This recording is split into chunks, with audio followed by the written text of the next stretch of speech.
उर्वरक उर्वरक के इम्पॉर्टेंट नोट्स हम लोग देख लेते हैं। यहाँ पे है उर्वरक वे साधन हैं जिनका प्रयोग पौधों की आवश्यकताओं की पूर्ति के उद्देश्य से मिट्टी में किया जाता है। उर्वरक का सीधा अर्थ है उर्वरता प्रदान करने वाला। उर्वरक डालने से अनुर्वर मिट्टी भी उर्वर हो जाती है।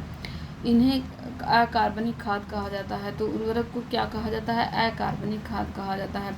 खाद क्या होता है? मैन्योर क्या है? शब्द उर्वरक का ही पर्याय है, किंतु पारंपरिक रूप से इसका प्रयोग गोबर या खरपतवार जैसे कार्बनिक पदार्थों से बने काले कलूटे पदार्थ के लिए होता आया है, जिसे कंपोस्ट भी कहते हैं। ये खादें कार्बनिक खादें हैं। खादों में एनपीके तथा खनिजों की मात्रा कम रहती है, जबकि उर्वरकों में ये सांद्र रूप में रहते हैं।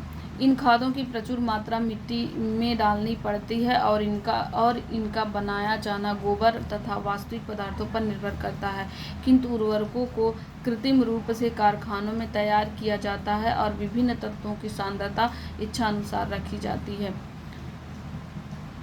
उर्वरकों को लगातार प्रयोग से मिट्टी की भौतिक दशा खराब हो सकती है। मिट्टी के सूक्ष्म जीवाणु घट सकते हैं और सूक्ष्मांतरिक तत्वों तथा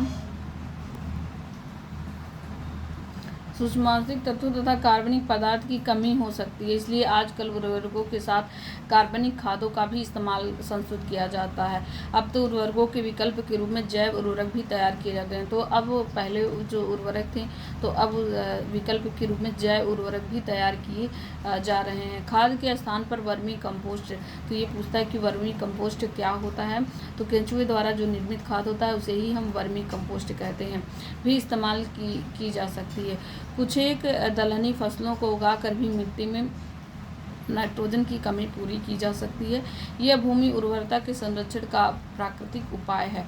फिर उर्वरक और खाद में क्या अंतर है, इसको देख लेते हैं। उर्वरक और खाद। उर्वरक में है उर्वरक एक अकार्बनिक लवण है और खाद एक प्राकृतिक पदार्थ है जो गोबर, मानव अपशिष्ट एवं पौधों के अवशेष के विघटन से प्राप्त होता है। और जो उर्वरक होता है ये अकार्बनिक होता है, खाद होता है ये कार्बनिक होता है। उर्वरक अकार्बनिक लवण है। उर्वरक का उत्पादन फैक्ट्रियों में किया जाता है। उर्वरक से मिट्टी को ह्यूमस प्राप्त नहीं होती है। उर्वरक से मिट्टी को क्या नहीं प्राप्त होती? ह्यूमस नहीं प्राप्त होती। उर्वरक में पादप पोषक जैसे कि नाइट्रोजन, फास्फोरस तथा पोटेशियम प्रचुरता में होते हैं। और खाद का देख लेते हैं। ये खाद एक प्राकृतिक पदार्थ है जो गोबर, मानव अवशिष्ट एवं पौधों के अवशेष के विघटन से प्राप्त होता है। और दूसरा है खाद खेतों में बनाई जा सकती है। तीसरा है खाद से मिट्टी को ह्यूमस प्रचुर मात्रा में प्राप्त होती है। चौथा है खाद में पादप पोषक तुलनात्मक रूप से कम होते हैं। तो यहाँ पे है खाद में जो पादप पोषक होते हैं वो तुलनात्मक रूप से कम होते हैं और इनमें ह्यूमस प्रचुर मात्रा में पाया जाता है खाद में। फिर उर्वरक के कितने प्रकार हैं इसे देख लेते हैं। उर्वरक के जो है 3 प्रकार के हैं। एक नाइट्रोजनी उर्वरक होता है, एक फास्फेटी उर्वरक होता है, एक पोटेशियम उर्वरक होता है। तो 3 तरह के होते हैं उर्वरक। एक नाइट्रोजन उर्वरक होता है, एक फास्फेटी उर्वरक और एक पोटेशियम उर्वरक। तो 3 उर्वरक हो गए। तो नाइट्रोजनी उर्वरक को देख लेते हैं क्या है। नाइट्रोजनी उर्वरक, इसमें अमोनिया युक्त उर्वरक, नाइट्रेट उर्वरक, अमोनियम नाइट्रेट, नाइट्रोजन है तो नाइट्रेट तो जुड़ा ही रहेगा। तो अमोनियम में भी नाइट्रोजन है, NH3। नाइट्रेट उर्वरक हो गया। अमोनिया नाइट्रेट का संयुक्त रूप एवं एमाइड युक्त उर्वरक आते हैं। एमाइड भी एक नाइट्रोजनी उर्वरक है। अमोनिया युक्त उर्वरकों में अमोनियम सल्फेट हो गया। नाइट्रेट उर्वरक में पोटेशियम तथा सोडियम नाइट्रेट और अमोनियम नाइट्रेट संयुक्त रूप से अमोनियम नाइट्रेट और अमोनियम नाइट्रेट संयुक्त रूप से ammonium nitrate, calcium ammonium nitrate मुख्य हैं। एमाइड युक्त उर्वरक में यूरिया प्रमुख है। जो एमाइड युक्त उर्वरक है उसमें प्रमुख यूरिया है। हमारे देश में समस्त नाइट्रोजनी उर्वरक का उत्पादन होता है, किंतु यूरिया का उत्पादन सर्वोपरि है। सबसे ज़्यादा हमारे देश में यूरिया का उत्पादन होता है। नाइट्रोजनी उर्वरक में यूरिया में 45% का नाइट्रोजन रहता है और द्रव में 82%, किंतु इसका प्रयोग उर्वरक के रूप में नहीं होता है जो नाइट्रोजनी उर्वरक में जो यूरिया है। फिर उसके बाद यहाँ पे देख लेते हैं नाइट्रोजनी उर्वरक में नाइट्रोजन कितना है। अमोनियम सल्फेट में 21% है। अमोनियम क्लोराइड में 25% है। अमोनियम नाइट्रेट में 35% है। अमोनियम नाइट्रेट कैल्शियम नाइट्रेट में 17% है, सोडियम नाइट्रेट में 16% है, कैल्शियम साइनाइड में 21% है और यूरिया में 45%। तो सबसे ज़्यादा किस में है? 45% यूरिया में है। और इंडिया में सबसे ज़्यादा यूज किया जाने वाला उर्वरक यूरिया होता है और यूरिया में 45% नाइट्रोजन है। तो यूरिया एक नाइट्रोजनी उर्वरक है, एमाइड उर्वरक। यहाँ पर अब देख लेते हैं फास्फेटी उर्वरक क्या है। इनमें मोनोफास्फेट, डाईफास्फेट, ट्राईफास्फेट तथा पॉलीफास्फेट मुख्य हैं। इनमें से single super di ammonium phosphate मुख्य रूप से प्रयुक्त होते हैं। हड्डी का चूरा, चूर्णित रॉक फास्फेट तथा बेसिक स्लैग अन्य फास्फेट स्रोत हैं। तो ये फास्फेट उर्वरक के स्रोत इसी की एग्जाम्पल हो गए। जब फास्फेटी उर्वरक को मिट्टी में डाला जाता है तो उनका बहुत सा अंश अविलेय बन जाता है। यदि कार्बनिक पदार्थ खाद के साथ मिलकर फास्फेटी उर्वरक डाले जाएं तो वे पौधों के लिए उपलब्ध बने रहते हैं। रॉक फास्फेट तथा बेसिक स्लैग ऐसे फास्फेटी पदार्थ हैं जिन्हें महीन चूर्ण के रूप में मिट्टी में डालने से धीरे धीरे लाभ मिलता है। तो कौन सा है वो?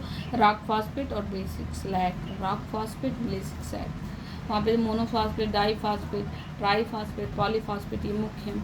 और ये जो है हड्डी का चूरा होता है, चूड़ित रॉक फास्फेट, बेसिक स्लैग हो गया। बेसिक स्लैग इंपॉर्टेंट है और रॉक फास्फेट इंपॉर्टेंट। तो यहाँ पे देख लेते हैं कि फास्फेटी उर्वरक में प्राप्य फास्फेट कितने हैं।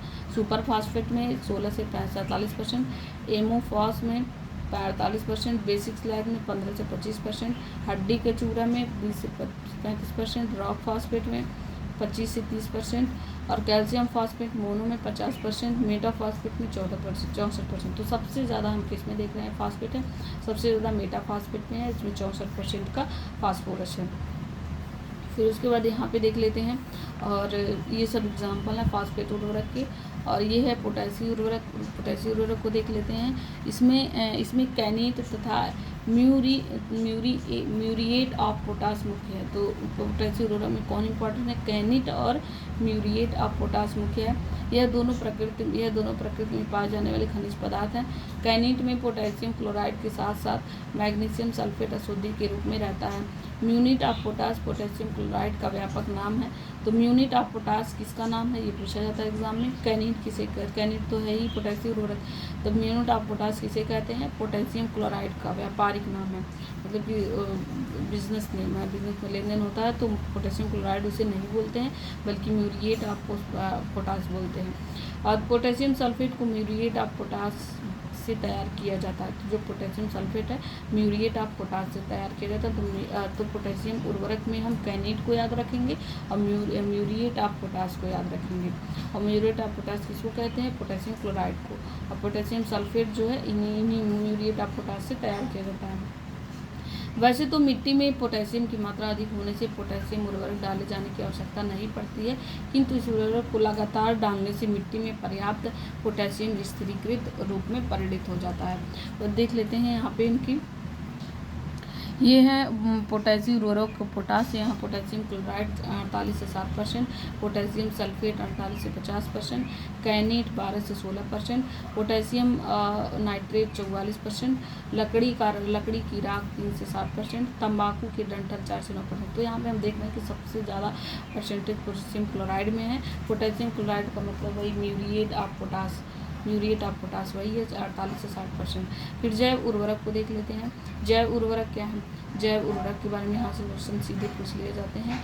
यहाँ देखते हैं कतिपय सूक्ष्म जीवाणु मिट्टी में नाइट्रोजन का यौगीकरण करने की क्षमता रखते हैं।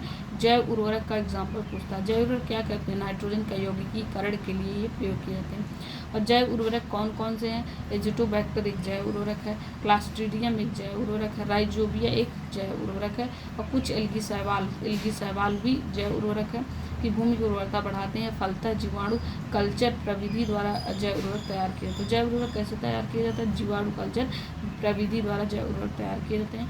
इनकी थोड़ी सी मात्रा में से किसी फसल के लिए आवश्यक नाइट्रोजन की पूर्ति की जाती है। तो ये क्वेश्चन पूछा जाता है कि जैव उर्वरक इसलिए होते हैं नाइट्रोजन की मात्रा को पूर्ति के लिए, किसी फसल के नाइट्रोजन की मात्रा की पूर्ति के लिए होते हैं जैव उर्वरक। और जैव उर्वरक के उदाहरण कौन कौन से हैं? एजिटोबैक्टर एक जैव उर्वरक है। यहाँ से सीधे क्वेश्चन पूछा जाता है कि कौन से जैव उर्वरक हैं कौन से नहीं है।